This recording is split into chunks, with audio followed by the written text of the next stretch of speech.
Hello and welcome. Today we journey back to a conflict that defined a generation, a war that unfolded not on grand battlefields, but in the dense jungles and rice paddies of a Southeast Asian nation, Vietnam. It was a war of ideologies, of headlines, and of heartbreaking human cost. For many, it remains a complex and painful chapter of the 20th century. How did this conflict begin, and why did it escalate into one of the longest and most divisive wars in modern history? Let's explore the story of the Vietnam War. Our story begins long before the first American boots touched the ground. For centuries, Vietnam was under foreign rule, most notably by France. After World War II, a powerful wave of nationalism swept the country, led by the charismatic Ho Chi Minh. He and his Viet Minh forces fought for an independent, unified Vietnam. In 1954, their stunning victory over the French at Dien Bien Phu marked the end of colonial rule. But peace was short-lived. The Geneva Accords of 1954 were supposed to bring a resolution.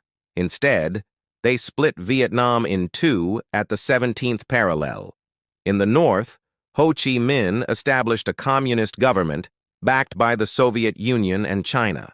In the south, a non-communist state emerged, supported by the United States. The division was meant to be temporary, with an election planned to reunify the country. But that election never happened. Why? The United States feared that Ho Chi Minh, a national hero, would win a nationwide election overwhelmingly. This was the height of the Cold War, and the domino theory was a central pillar of American foreign policy. The idea was simple. If one country in a region fell to communism, others would topple like a row of dominoes. Washington was determined that South Vietnam would not be the first to fall. So America threw its support behind a series of anti-communist leaders in the South, starting with Ngo Dinh Diem. Under President Eisenhower and then President Kennedy, the U.S. sent money, equipment, and military advisors to prop up the South Vietnamese army. But the Diem government was deeply unpopular, seen as corrupt and disconnected from its own people. Meanwhile, in the South, a powerful communist insurgency, known as the Viet Cong, was gaining strength. Aided by North Vietnam, they waged a relentless guerrilla war, blending in with the civilian population and striking with brutal efficiency. The situation was becoming increasingly unstable. The turning point came in August 1964. An alleged attack on a U.S. destroyer, the USS Maddox, in the Gulf of Tonkin, provided the justification for a massive escalation. President Lyndon B. Johnson went before Congress, which overwhelmingly passed the Gulf of Tonkin Resolution. This gave him the authority to take all necessary measures to repel any armed attack against U.S. forces and to prevent further aggression.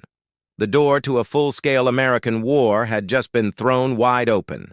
In March 1965, the first U.S. combat troops, 3,500 Marines, landed at Da Nang. What began as a limited advisory role had transformed into a major ground war. By 1968, over 500,000 American soldiers were stationed in Vietnam. They faced an enemy unlike any they had encountered before. There were no clear front lines. The Viet Cong used a vast network of tunnels, booby traps, and ambush tactics. It was a war of attrition, fought village by village, in a landscape that was both beautiful and deadly. The American strategy was search and destroy. Helicopters would fly troops into hostile territory to find and eliminate enemy forces. Success was measured not by territory gained, but by body count. Massive bombing campaigns, like Operation Rolling Thunder, dropped more bombs on North Vietnam than were dropped in all of World War II. Defoliants like Agent Orange were sprayed to destroy jungle cover, but they also poisoned the land and its people for generations. Back home, the war was tearing America apart. At first, many supported the effort, but as the conflict dragged on and casualties mounted, a powerful anti-war movement emerged. Nightly news broadcasts brought the grim realities of the war, the firefights, the destruction, the civilian suffering, into American living rooms for the first time. The credibility gap grew as the government's optimistic reports clashed with the brutal images on screen. Protests erupted on college campuses and in major cities, creating a deep and bitter divide within the nation. 1968 was the year the war, and America reached a breaking point. In January, North Vietnam and the Viet Cong launched the Tet Offensive, a massive, coordinated surprise attack on cities and towns across South Vietnam. Militarily, it was a defeat for the Communists, who suffered heavy losses.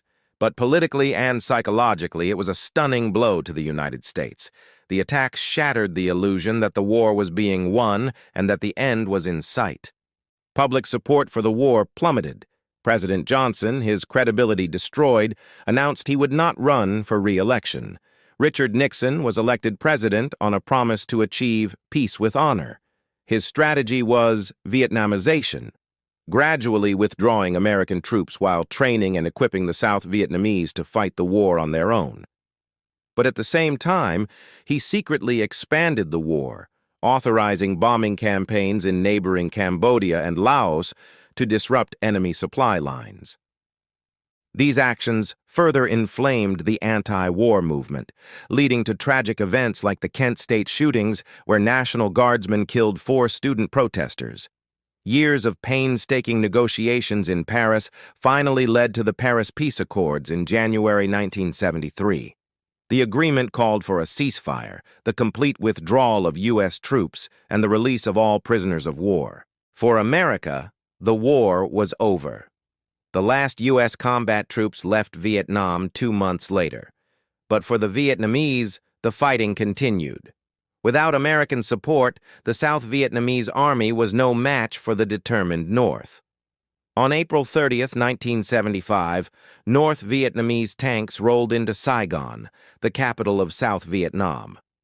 The world watched the iconic, desperate scenes of helicopters evacuating the last Americans and some of their Vietnamese allies from the roof of the U.S. Embassy. The war was finally over. Vietnam was reunified under communist rule. The domino theory had been proven wrong. The legacy of the Vietnam War is profound and far-reaching. Over 58,000 Americans lost their lives. The cost for the Vietnamese was staggering, with estimates of up to 2 million civilians and over 1 million soldiers killed. The war left deep scars on the American psyche, changing how the nation viewed its government, its military, and its role in the world. For the veterans who returned, there were no victory parades, only a society that was divided and often misunderstood their sacrifice. Today, Vietnam is a vibrant, unified country. The United States and Vietnam have normalized relations and are now economic partners. Yet the shadows of the war remain, in the unexploded ordnance still buried in the countryside, in the lasting health effects of Agent Orange, and in the memories of those who lived through it. The Vietnam War serves as a powerful reminder of the complexities of international conflict, the human cost of war, and the importance of understanding history to avoid repeating its tragedies. Thank you for joining us on this journey. If you found this documentary insightful, please consider liking this video and subscribing to our channel for more deep dives into the events that have shaped our world. We'll see you next time.